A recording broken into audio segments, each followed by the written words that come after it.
Get your hands off that seat before you break it. People like you don't touch leather like this." The woman's voice cracked across the cabin like a whip, and every head in that galley turned to watch a black man in a plain gray hoodie freeze, with his palm still resting on the armrest of his own airplane. She laughed. Not a nervous laugh, a loud, satisfied laugh, the kind people only make when they believe, all the way down to their bones, that they are looking down at someone. Then her open hand came across his face. So fast the sound filled the whole cabin before anyone understood what had happened. He didn't stumble. He didn't raise his voice. The coffee in his other hand didn't even spill. He stood there for 3 full seconds, looking at her the way a man looks at a stranger he has already decided to forgive and never forget, and he said 4 words, quiet enough that she had to lean in to hear them. "Are you finished now?" She wasn't, not even close. She told him to get off her flight before she called the police. He set his coffee down on the side table, slow, deliberate, and didn't say another word. In the minutes that followed, everything she believed about the world would come apart in front of 30 witnesses and 3 hidden cameras. But to understand how a slap on a $75 million jet ended a woman's career and cracked open an entire industry, you have to go back to a man who never once, in 47 years of life, needed to prove anything to anybody. The afternoon light over Falcon View Executive Airport outside Denver had that particular October gold to it, the kind that makes even chain-link fences look like something worth photographing. This was the private side of the field, the side without metal detectors or boarding lines, where black SUVs idle at the curb and nobody asks you to take off your shoes. Marcus Ellison's SUV rolled up to the terminal at 4:52 in the afternoon. No motorcade, no security detail trailing behind him, just Marcus behind the wheel and his vice president of operations, Andre Coleman, riding beside him with a laptop bag on his knees. Marcus stepped out in a gray hoodie, dark jeans, and a pair of white sneakers that had seen better years. No watch, no chain. Nothing on him announced what he was worth, and that was never an accident. Marcus Ellison had built Ironwood Sky Holdings from a single leased turboprop into a private aviation network stretching across 11 states, a company now valued at just over $3 billion. And in all that time, he had never once felt the need to dress like it. If you passed him on the street, you would guess landscaper before you guessed founder. That was exactly the point. Inside the terminal lounge, the receptionist lit up when she saw him. "Mr. Ellison, good to see you." He asked about her son's football season, remembered the boy's name, remembered that the kid played left tackle. He left 2 folded $100 bills on her desk on his way past, the way another man might leave a tip, because to Marcus that kind of kindness cost him nothing and meant something to her. Out on the tarmac, a ramp worker in an orange vest jogged over just to shake his hand. "She's fueled and ready, sir. Runs beautiful." Marcus smiled. She always does. His phone buzzed. His chief financial officer calling about a $940 million acquisition of a regional cargo carrier out of Ohio. Marcus talked while he walked, voice low, unhurried. No theater in it at all. "Lock the term sheet. We close Thursday." 4 words. $940 million. Andre shook his head, grinning. "One of these days you're going to dress like you actually own a company." Marcus laughed, a real laugh, warm in his chest. "The day I dress a certain way just to get respect from strangers is the day I stop respecting myself. Hold on to that line. It matters later." There was a photograph in Marcus's breast pocket that morning, the way there always was. A cracked, faded picture of a man in an orange Denver Regional Airlines uniform, 31 years old in the photograph, younger than Marcus was now. That man was Walter Ellison, Marcus's father, who had spent 31 years loading bags onto planes at this same airport under a different name and a different owner, and who had been passed over for a supervisor's position 9 separate times because, As one manager put it to his face in 1987, customers feel more comfortable with a white face up front. Walter never got that promotion. He worked the ramp until his knees gave out, then worked the counter until his heart gave out. Dead at 58, in a break room, nobody bothered to redecorate in 20 years. Marcus kept that photograph on him every single day he flew. Every plane in his fleet, every hangar with his name on the lease, was built on the back of a man who was never once allowed to sit up front. Remember that photograph too. It comes back. His regular flight crew, 2 attendants, who'd flown with him for 6 years, had called in sick that morning, food poisoning from a catering mishap the night before, both of them down hard with no notice. Ironwood's scheduling team scrambled and pulled a replacement crew from a charter staffing agency called Silverline Elite Charters, a company Ironwood had used before for overflow work, but never until that Friday on Marcus's own personal aircraft.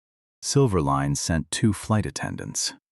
One of them was named Kimberly Voss, 29 years old, blonde hair pulled into a bun so tight it looked painful, uniform pressed to a knife's edge.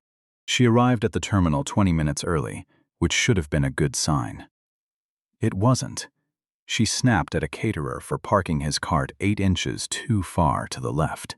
She sighed, loud and theatrical, when her coworker asked a simple question about galley setup. When a black ramp agent walked up to confirm the luggage count, she didn't even turn her head, just flicked her hand at him like she was waving away a fly. Small things. Easy to miss if you weren't paying attention. But they added up to a picture, and that picture was already forming before Marcus ever set foot on the stairs. She stepped onto the Global 7500 and stopped cold for half a second. Hand-stitched cream leather, a framed black and white photograph on the bulkhead wall of a young Marcus standing beside his father in that same orange ramp uniform, taken the year before Walter died. Kimberly looked at that photograph, and her nose wrinkled, just barely, just enough. Nobody had told her who the client was. No name, no photo briefing, nothing but the owner will board shortly. In her mind, she had already built a picture of who that owner would be, and that picture looked nothing like the man about to walk up those air stairs in a gray hoodie. Marcus climbed those stairs the way a man walks into his own kitchen, because that's what this was. His plane, his rules of decency that he expected everyone under his roof to follow, including himself. He ducked slightly through the cabin door, 6'2", broad through the shoulders, a worn leather satchel over one arm that had been his father's, the leather gone soft and dark with 30 years of handling. Kimberly was in the galley, arranging glasses on a silver tray. She heard the footsteps and turned around, and then she saw him. Her posture changed instantly. Shoulders back, chin up, eyes narrowing into 2 thin lines. Whatever professional smile she had rehearsed that morning in a hotel mirror vanished like it had never existed. She stepped into the aisle and planted herself directly in his path. No greeting, no welcome aboard. Just, "Excuse me, can I help you? Are you with ground crew?" Marcus had heard that question 1,000 times in 1,000 lobbies. It always sounded the same. Polite on the surface, something else underneath. He kept his face still. "No, I'm the passenger." He moved to step past her. She didn't move. "I'm going to need identification before you go any further. We can't just let anyone walk onto an aircraft like this. Anyone." The words sat in the recycled cabin air like smoke that wouldn't clear. 4 minutes earlier, a white catering driver had walked that same aisle carrying 2 trays of shrimp cocktail and sparkling water. Kimberly hadn't asked him his name. He'd set the trays down and walked back out. No questions, no suspicion, nothing at all. But the man in the hoodie, he was anyone. Marcus didn't argue. He pulled out his phone and showed her the boarding manifest. His full name, the tail number, the departure slot, the destination. Everything matched. Everything was right there on the screen. Kimberly glanced at it for less than 2 seconds. "Anybody can screenshot something," she said, and waved the phone away with the back of her hand. "I need a real ID, government issued." Her tone had shifted from suspicion into something closer to accusation, the look of a department store detective who has already decided guilt and is only waiting on paperwork to catch up. Marcus reached into the satchel, his father's satchel, and pulled out his wallet. He handed her his Colorado driver's license. Full name. Photo. An address in a zip code where the median home price ran past $4 million. Here is where you need to pay attention, because everything that happened after this moment happened because of what Kimberly Voss did next, and what she refused to do. She held that license for what felt, to everyone watching, like an unbearably long time. She looked at the photo. She looked at Marcus. She looked at the photo again. She looked at the hand-stitched leather around her, at the photograph of a father and son on the wall. And she looked back at Marcus one more time, and something ugly and old in her simply refused to let the pieces fit. The name matched. The face matched. The address was one of the wealthiest zip codes in the state. None of it mattered. Somewhere underneath all her training and her pressed uniform, she had already decided a man who looked like this could not possibly own a plane like this, and no piece of plastic in her hand was going to change her mind. From the back of the cabin, Andre leaned forward. "Everything all right up there?" Kimberly ignored him completely. She turned away from Marcus, license still in her hand, and pulled out her phone. She called Silverline Dispatch, and she didn't even try to lower her voice. "Hi, this is Kimberly, on the Falcon View assignment. There's a man here claiming to be the client. Something doesn't feel right. I want to make sure we're safe." Safe. That word landed in Marcus's chest like a closed fist. He didn't show it, but he felt it all the way down. Safe meant dangerous. Safe meant threat. Safe meant this black man frightens me simply by existing in this space that I have decided belongs to someone else. Andre's jaw went tight enough to ache. He set his water glass down slowly, deliberately, and looked at Kimberly with an expression that could have stripped paint. The dispatcher on the other end confirmed it in under a minute. Marcus Ellison, owner, passenger, founder and chairman of Ironwood Sky Holdings. No ambiguity, none at all. Kimberly hung up. She stood there a moment, phone still in her hand. Did she apologize? No. Did she say, "I'm sorry for the confusion, sir"? No. Did she offer even the thinnest gesture of basic human courtesy? No. She simply shrugged, handed the license back without meeting his eyes, and muttered, "Fine, you can sit." "Not welcome aboard, Mr. Ellison. Not please, have a seat. Just you can sit." Like she was granting a favor to a man standing on the deck of his own aircraft. Marcus took his license back, said nothing, walked to his seat, sat down. Andre leaned over, voice low. "You good?" Marcus gave the smallest possible nod. His face was calm. Behind his eyes, something had already started keeping time. What came next was worse than the ID check, because it was quieter, and quiet cruelty is the kind that leaves no fingerprints. Kimberly began pre-flight service and poured Andre a glass of sparkling water without being asked, set it gently on a linen napkin, even gave him a small, tight smile. Then she walked directly past Marcus like his seat was empty air. He waited a moment, then said, "Evenly, could I get a water as well, please?" Kimberly let out a long, theatrical sigh, the kind that says more than any sentence could. "I'll get to it." She never did. Instead, she picked up his satchel, his father's satchel, 30 years of soft leather and family history, and tossed it into the overhead bin. Not placed, thrown like garbage, hard enough that it hit the back panel with a dull, ugly thud.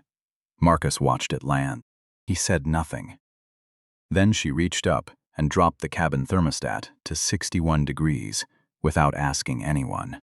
Within minutes, the air had gone cold enough that Marcus could feel it settle into his forearms through the hoodie. He said nothing. Each act on its own was small enough to deny. Oh, I forgot the water.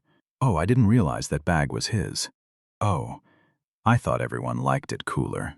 But stacked together, one after another, the pattern stopped being deniable. This wasn't forgetfulness. This was a performance, and Marcus was the only audience she cared about. She wanted him to feel exactly how small she had decided he was. Then came the line that broke everything open. Marcus asked, calm as ever, about meal service, a simple, reasonable question on his own airplane. Kimberly turned, looked directly at him, and delivered a sentence with the full weight of every assumption she had been carrying since the second she saw his face in that doorway. Sir, I don't know who let you on this plane, but this aircraft is reserved for the owner. I need you to leave. Even after the ID check. Even after dispatch confirmed his name, his ownership, his identity, beyond any possible doubt. She had decided completely and permanently that a black man in a hoodie could not be the owner of anything this expensive, and no fact on earth was going to move her off that decision. Marcus locked eyes with her. The cabin went still enough to hear the faint whir of the auxiliary power unit outside. He spoke the way a man speaks, when he has said these exact words 1,000 times before in 1,000 rooms and is simply tired of how familiar they still feel. I am the owner. Kimberly scoffed. Not a small sound, a full head-tilted, lip-curled scoff. The kind that says, I will never believe you and nothing you say will change that. Right, she said, crossing her arms. And I'm the Queen of England. Andre's hand closed around the armrest so hard his knuckles went white. He wanted to stand. He wanted to say something that would crack her arrogance clean in half. Marcus raised one finger without even looking at him. Not yet. The clock kept moving. Kimberly wasn't finished. Something had shifted behind her eyes. The line crossed from suspicion into certainty. She squared her shoulders, stepped directly in front of his seat like a bouncer at a rope line, and said, low and controlled and dangerous, sir, I'm asking one more time. Get off this aircraft until we sort this out. I will not be held responsible for an unauthorized individual on something this valuable. Marcus looked up at her, hands open and relaxed on his knees, and spoke without raising his voice a single fraction. I'm not going anywhere. This is my plane. You are currently on my payroll. The words landed like stones dropped into still water. Kimberly blinked, and for half a second, just half, something flickered across her face. Doubt, maybe even fear. She sealed it shut immediately. Your plane, she laughed, short and bitter. Sure it is. I suppose you built the whole company too. I did, Marcus said. 2 words, spoken like fact, spoken like gravity. It infuriated her more than any argument could have, because she'd wanted a reaction to twist into justification, and Marcus had given her nothing but the truth. Kimberly spun and marched to the cabin door, leaned out into the golden light, and scanned the tarmac. An airport patrol vehicle idled near the fuel station 30 yards out. She waved it down hard. Officer Daniel Reyes pulled up in his white SUV, window already down, sunglasses pushed up on his forehead, coming off the tail end of a slow shift. What's the problem, ma'am? Kimberly leaned into the window, and her voice dropped into a register, specifically engineered to sound frightened and helpless, the voice of a woman who has learned exactly how to weaponize fear. Officer, there's an unauthorized man on this aircraft. He's refusing to leave. He's being aggressive.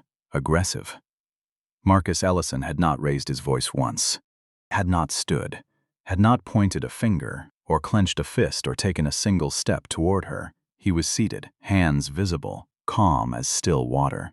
But that word, aggressive, did exactly what Kimberly needed it to do. It made a police officer's hand drift, just slightly, toward his belt as he climbed those air stairs.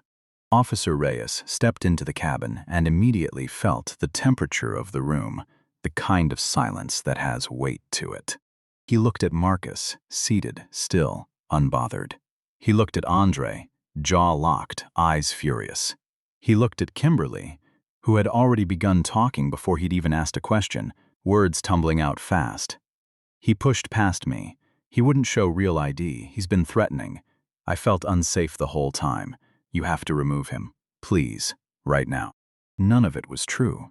Every camera in that cabin, and there were 3 of them, mounted the year Ironwood was founded specifically, because Marcus never wanted another Ellison's word, doubted the way his father's had been, was recording every second of it in crisp, unbroken audio and video.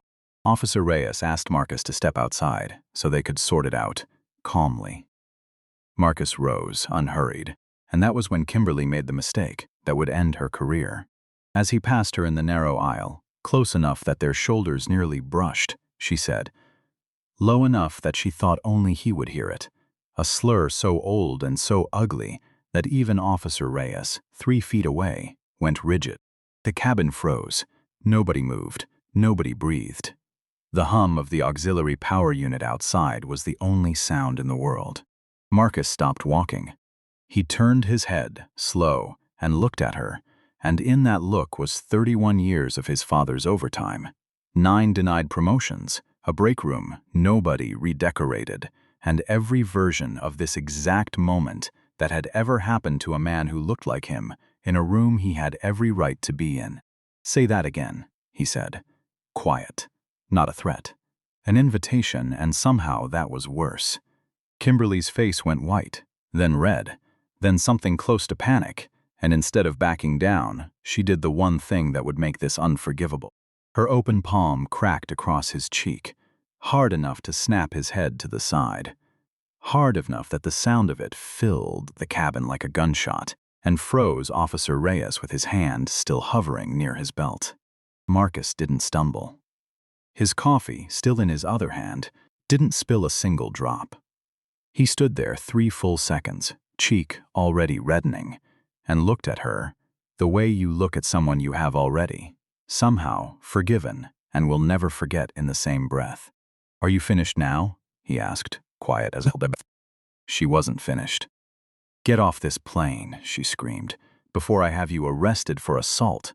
She was accusing him. After slapping him, in front of a police officer on his own aircraft, Officer Reyes's hand finally moved, not toward Marcus, but toward his own radio and toward Kimberly Voss. Ma'am, he said, voice flat now official, I need you to step back and put your hands where I can see them.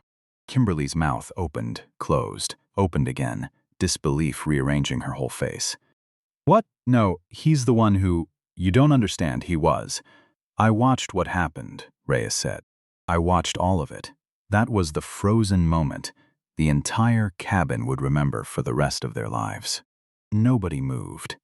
The light through the oval windows had gone the deep amber of late afternoon. Kimberly's co-worker stood in the galley doorway, with both hands pressed over her mouth, the silent witness, 24 years old, 3 months into the job, terrified of losing the only paycheck keeping her rent current, and she would carry the guilt of that stillness for a long time afterward, because she had seen every ugly moment build and had said nothing, not once. The whole flight, out on the tarmac, a ramp worker named Louis Grant had watched the whole thing through the cabin windows from the fuel truck. He didn't have the power to stop any of it, but he had his phone out, recording, the small, quiet act of a man with no authority who refused to let this disappear. Kimberly was walked down the air stairs in handcuffs. 11 minutes later, after Officer Reyes reviewed footage on Marcus's cabin system with his own eyes and understood exactly what his radio call was about to set in motion, she was sobbing.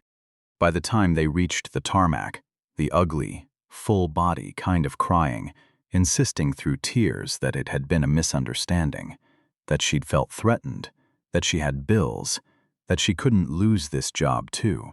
Officer Reyes opened the rear door of his patrol vehicle without a word.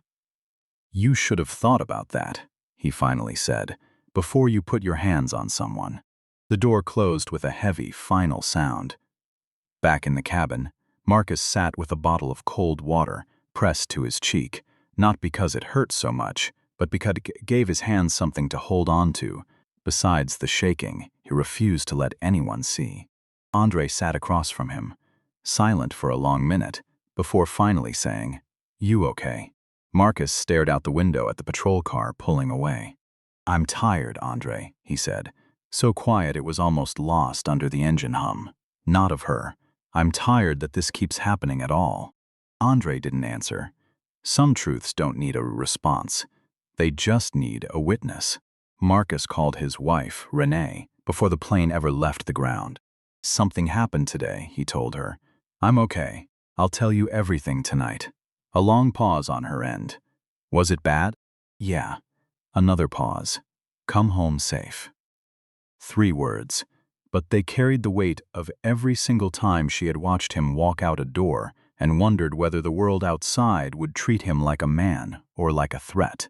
40 minutes later, Patricia Hale, CEO of Silverline Elite Charters, arrived at Falcon View, doing 90 on the interstate from her headquarters 2 hours away, her face the color of chalk. She asked to see Marcus personally. He declined. Andre met her on the tarmac instead and handed her a single sealed envelope.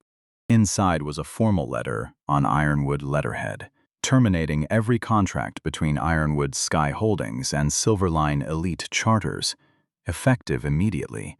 $22 million in annual business, gone in a single signature. Patricia read it twice, hands trembling. "Is there anything at all? We can." "No," Andre said, and walked back up the stairs.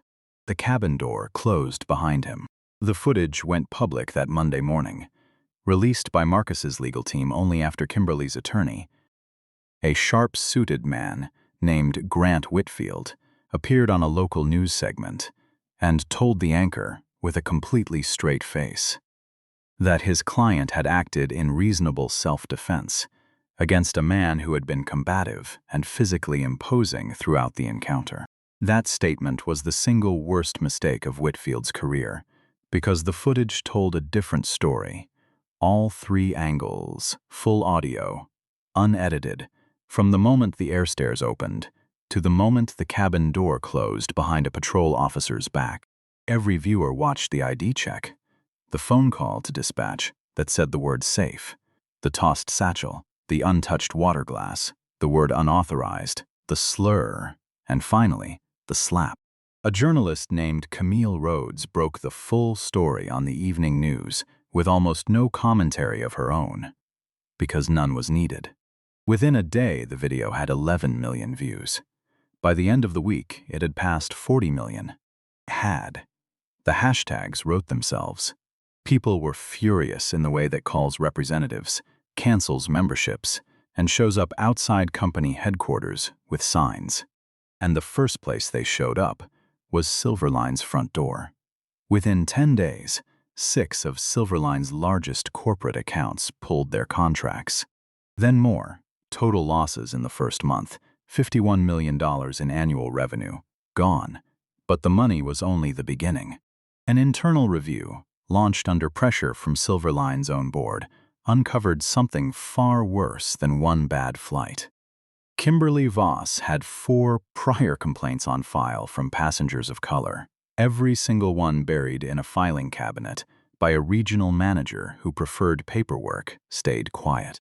One letter, written 2 years earlier by a client who Kimberly had refused to serve a blanket to, and then called security on, had simply never been acted on. When Camille Rhodes reported that on her follow-up segment, the story stopped being about one flight attendant. It became a story about a system that protected her. Tricia Hale resigned within the month. Silverline's board issued a carefully worded apology, full of phrases like deeply held values and zero tolerance, and the public didn't believe a word of it. The court of public opinion had already delivered its verdict. The legal system was only getting started. The Denver District Attorney's Office charged Kimberly Voss with third-degree assault and filing a false police report, both carrying real jail time. Grant Whitfield tried to negotiate a plea, community service, a sealed record, no jail, arguing she'd been under extreme stress and had no prior criminal history. The DA wasn't interested. 40 million people had watched the footage. There was no ambiguity left to argue over. 3 cameras had captured every second. The trial lasted 4 days. The prosecution played the footage on a screen mounted at the front of the courtroom, once at normal speed, once slowed down frame by frame, once with the audio isolated, so the jury could hear exactly what Kimberly had whispered before the slur. Every fabrication, she'd told Officer Reyes, every calculated attempt to weaponize fear against a man who had done nothing but exist in a space she'd decided wasn't his. Kimberly took the stand on the 3rd day. Her attorney had prepared her well. She cried. She dabbed her eyes with a tissue and told the jury, voice trembling, that she didn't see color, that she had only ever been doing her job. The prosecutor asked her one question on cross-examination. Ms. Voss, if the man who boarded that aircraft had been white, wearing the exact same hoodie, the exact same jeans, the exact same shoes, would you have asked him for identification at all? Kimberly opened her mouth, closed it, opened it again. I would have treated everyone the same. The prosecutor nodded once, then played a short clip from earlier in the footage, the white catering driver, walking that same aisle, no questions, no second glance. The jury sat in complete silence. Whitfield closed his eyes. On the 4th day, the verdict came back guilty on both counts. Judge Elaine Marsh, 22 years on the Denver County bench, delivered the sentence without ceremony. 60 days in county jail, 24 months of probation, 400 hours of community service, a mandatory bias education program, a permanent criminal record, and a lifetime ban from working in commercial or private aviation anywhere in the United States. Kimberly stood with her hands clasped in front of her and didn't cry this time.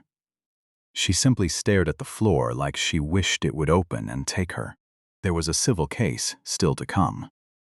Marcus sued both Kimberly Voss and Silverline Elite Charters for racial discrimination, assault, negligent hiring, and emotional distress. Silverline's lawyers took one look at the footage, one look at the buried complaints, one look at the collapsing public sentiment, and settled out of court for $4,100,000. Marcus took every cent of it and gave it away. $2 million to aviation scholarships at historically black colleges, $1.3 million to legal defense funds fighting discrimination cases exactly like his own. The remaining $800,000 went into a mentorship fund for young black ramp workers and pilots trying to break into an industry that had never made room for people like his father. At the press conference announcing the donation, Marcus stood behind a podium in a simple navy suit. No hoodie that day, the mark on his cheek long healed. In his breast pocket, where it always was, sat the same faded photograph of Walter Ellison in an orange ramp uniform. "This money didn't come out of my pocket," Marcus said, voice steady. "It came out of prejudice. I'm sending it where it can do the most good, into the future of people who will go further in this industry than my father was ever allowed to go, and further than I ever had to fight to go, either." The room erupted into applause. Somewhere in the back, unnoticed by most of the cameras, an old ramp worker in his 60s, a co-worker of Walter's from decades ago, stood with tears running freely down his face. There is one more piece of this story worth telling, because it says something true about how people can still surprise you. 6 months after her release from county jail, Kimberly Voss wrote a letter, not to a reporter, not to her attorney, but to Marcus directly, care of Ironwood's headquarters. Andre nearly threw it away without opening it. Marcus asked to see it anyway. It was 2 pages, handwritten, unpolished, nothing like the courtroom performance from her attorney. She wrote that she had spent months in a mandatory bias program, forced to sit with footage of herself she couldn't look away from, and that somewhere in those sessions, the excuse she'd told herself her whole life. That she treated everyone the same, that she didn't see color, had simply stopped being something she could believe. She wrote that she understood, now that the fear she'd claimed to feel that day had never come from anything Marcus did. It had come from decades of assumptions she had never once questioned, and that questioning them, finally, too late, had been the hardest and most necessary thing she had ever done. She didn't ask for forgiveness. She said she didn't believe she'd earned the right to ask for it. She only wanted him to know that she finally understood exactly what she had done, and to whom. Marcus read that letter twice at his kitchen table, then folded it and put it in the same drawer where he kept his father's old employee badge. He never replied. He didn't owe her a reply, but he didn't burn the letter either, because somewhere underneath everything, he had always believed that real accountability, the kind his father never once received from anyone, was worth recognizing when it finally showed up, even years too late, even from someone who had hurt him in a way that would never fully stop stinging. So where did everyone end up? Marcus went back to work that following Monday in the same gray hoodie, the same worn sneakers, the same quiet confidence that had carried him through 3 decades of boardrooms and tarmacs and rooms full of people who looked at his skin before they looked at his signature on the contract. But something had shifted, not in him, but in the ground beneath him. Within a year, the Walter Ellison Foundation had placed its first 41 scholarship recipients into aviation training programs across the country. By the second year, that number had nearly tripled. Marcus was invited to testify before a congressional committee examining racial profiling in private travel and hospitality, and he sat behind that microphone in Washington and told his story exactly the way he'd told it to Kimberly on that plane. Calm, level, impossible to look away from. "I was slapped on my own aircraft," he told the room. "But I had cameras, I had lawyers, I had resources most people never will. So the real question isn't what happened to me. It's what happens to the man who doesn't have any of that." The room went completely silent. That line ended up printed on T-shirts, painted on murals outside 2 flight schools, and quoted in editorials for years afterward. Andre Coleman was promoted to president of Ironwood's new charter division, built around one non-negotiable principle. Every client, regardless of what they look like, is treated with dignity from the moment the aircraft door opens. No exceptions, no excuses, no exceptions for who's watching. He keeps a printed screenshot of Kimberly's termination notice framed on his office wall, not as a trophy, but as a reminder of exactly how fast decency can disappear if nobody enforces it. Silverline Elite Charters barely survived.